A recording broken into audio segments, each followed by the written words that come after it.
Hello students of class 9. Today I am back with the remaining part of the chapter 7, that is diversity in living organisms.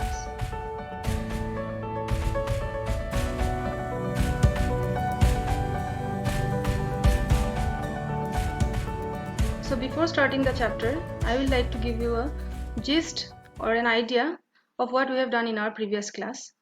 So what we did earlier was the definition of classification. What is classification?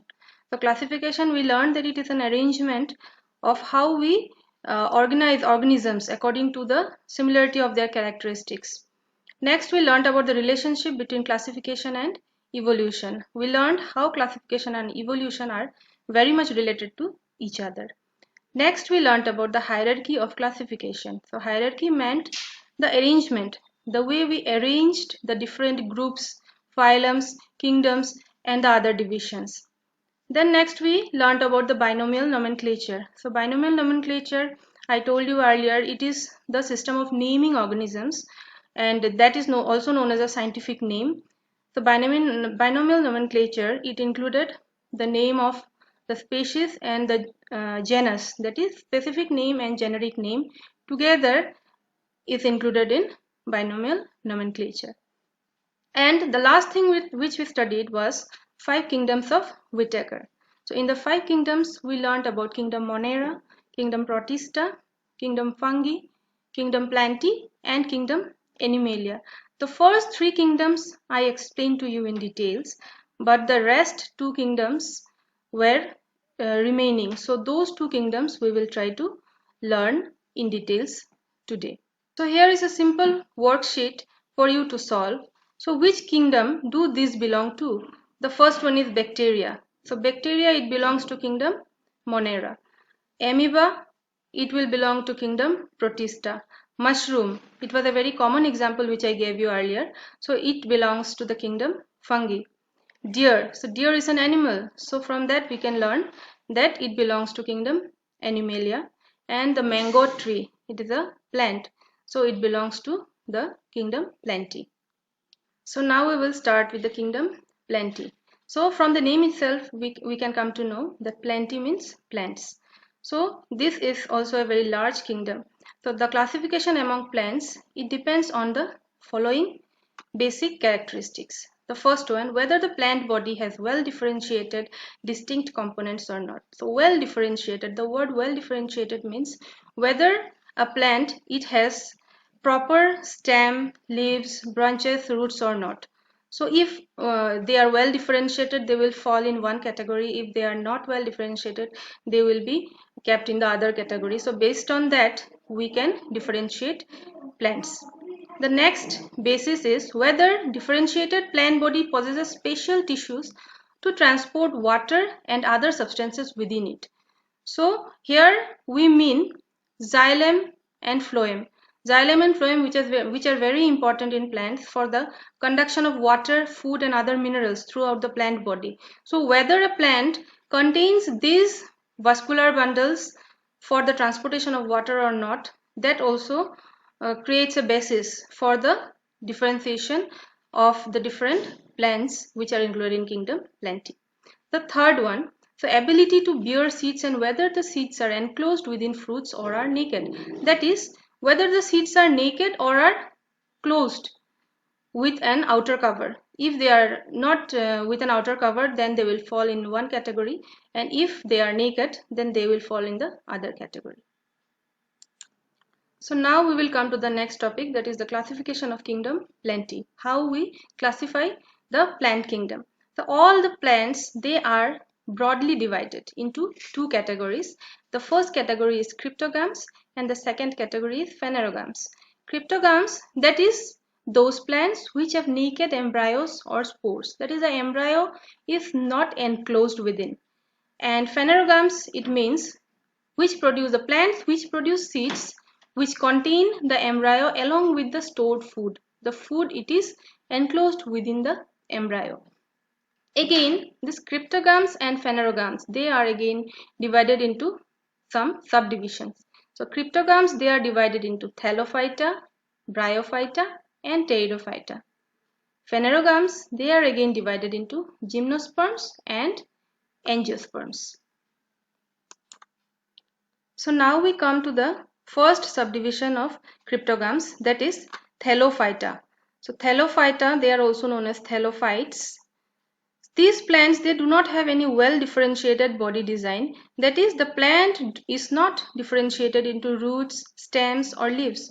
So it is also called thelloid or thallus. That is, it is not a proper plant. The plants in this group are also commonly called algae. You have surely heard the word algae. So now you will understand that these algae are the thellophytes. That is, they are the lowest plants. They are the lowest group of plants. So they are mostly aquatic, and even if they are not aquatic, you may find them in moist places also. So I have given here some examples. They are Eulothrix, Spirogyra, Alva, Cara, etc. So mostly you will find algae in ponds, lakes, etc. So here I have shown you a picture of a lake.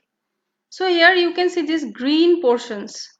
The green, it seems like the water is green in color, but water is never green in color. Water is colorless. So this you will see in most of the ponds and lakes. So these green portions are actually the algae which are floating on top of the water. So next we come to our next subdivision, that is Bryophyta. Next subdivision of cryptogams is Bryophyta. So these plants are also called the amphibians of the plant kingdom. So this is because just like amphibians like frogs, toads, which spend half of their life in water and rest on land, similarly, bryophytes also require water for the sexual reproduction, that is the gametophytic generation, although these plants live in soil where their sporophytic generation is present. The plant body is commonly divided into root, shoot and leaf-like structures, not exactly leaves but leaf-like structures. But vascular tissues for conduction of water and other substances is lacking in these plants also. They are found in moist, shady places. So examples are moss and riccia and liverworts also. So students, here I have shown the picture of a wall which I have collected from my surrounding. So you can commonly see this type of growth on the walls of buildings or on the boundary walls. So these are actually mosses. So these are bryophytes. So next we will come to Pteridophyta, that is another subdivision of cryptogams. So in Pteridophyta, the plants are differentiated. The body of the plant is differentiated into roots, stems and leaves, and they also have vascular tissues for conduction of water and other substances from one part of the plant body to the other. Some common examples of pteridophytes are Marsilia, Selaginella and ferns. Ferns, you know, they are very common and we can find them very easily in our surroundings. So here I have shown you a picture of a fern.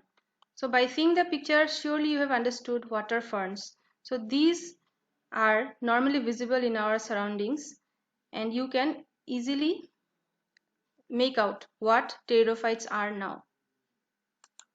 So now we come to the other division, that is phanerogams. Before we have discussed about cryptogams, now we are coming to phanerogams. So in phanerogams, there are two divisions as we discussed earlier. The first one is gymnosperms. So the word gymnosperm, it comes from two words, gymna, which means naked, and sperma, which means seed. So from these two words, you have surely understood that gymnosperms means those plants which have naked seeds. Thus, plants of this group bear naked seeds. The seeds are not covered. They don't have any covering. The plants are usually perennial. They are evergreen. They are very much woody. Examples of this group are pines like deodar, cycas and pinus. They are mostly seen in hilly areas.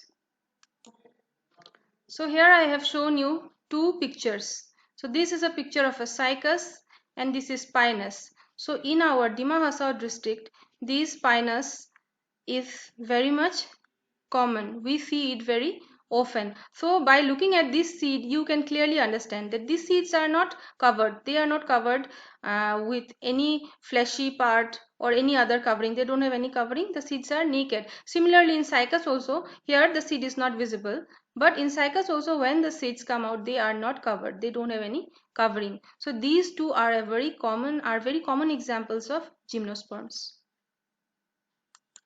So now we come to the next subdivision of phanerogams, that is angiosperms. So angiosperm, they normally include all the flowering plants. So this word is also made up of two Greek words, that is angio means covered and sperma means seed. So it means that angiosperms includes all plants whose seeds are covered. Their seeds are not naked, they are covered. The seeds develop inside an organ which is modified to become a fruit.